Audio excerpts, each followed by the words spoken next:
am going to address a very touchy topic today, which is exercising your muscle of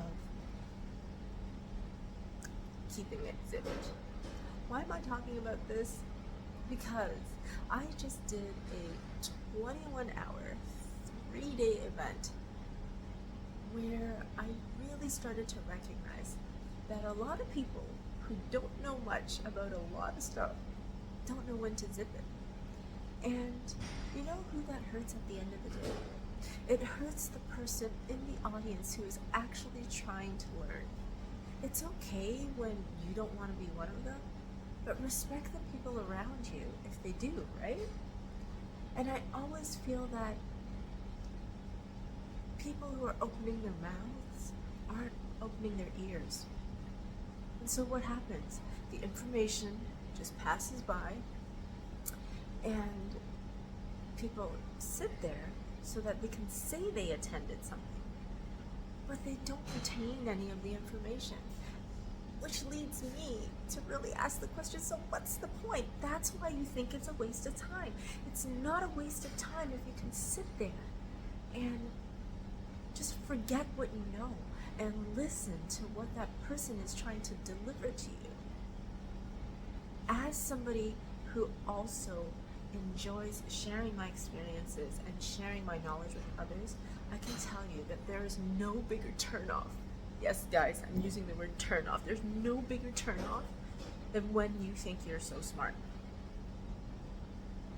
If you're so smart and you know everything related to the topic already, we don't need to have a discussion. I wish you well on your way. I'm sure some of you understand what I'm talking about and can resonate. So that leads to the skill of knowing when to zip it. Understand the context in which things are happening, what your position is. For example, I used to work in corporate and I was in the boardroom a lot with a lot of men. There's usually only 1 or 2 women and I was one of them. And there's a time for me to speak and there's a time for me to be silent. And oftentimes learning when to be silent actually works to my benefit. The reason I say this, I talk about it in my book, The Softer Side of the Corner Office.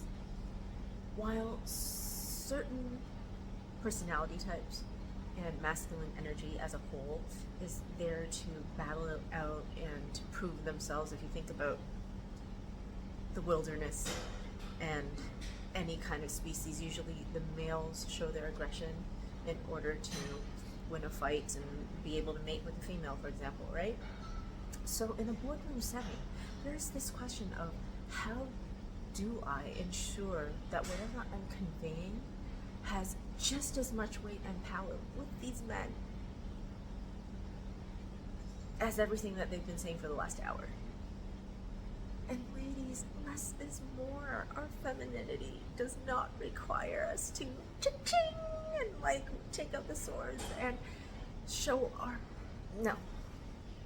I'm not in that camp. So if you're interested in finding out a little more as to how it is you can start applying certain skills as a woman in the workforce, make sure you click on the link below so that you can get a copy of The Softer Side of the Corner Office, which is my best-selling Amazon book. I'm giving it to you for free today because I really want you to understand that there is so much more to being female than having a bright mind. The energetics of femininity and the depths of our being and who we are is what gives us the greatest power in our interactions with men. So, thank you for watching to the end, and I'll see you in my upcoming workshop. If you want to learn more, make sure in the remarks section that you state you want to learn more about my upcoming workshop, and I'll speak to you then.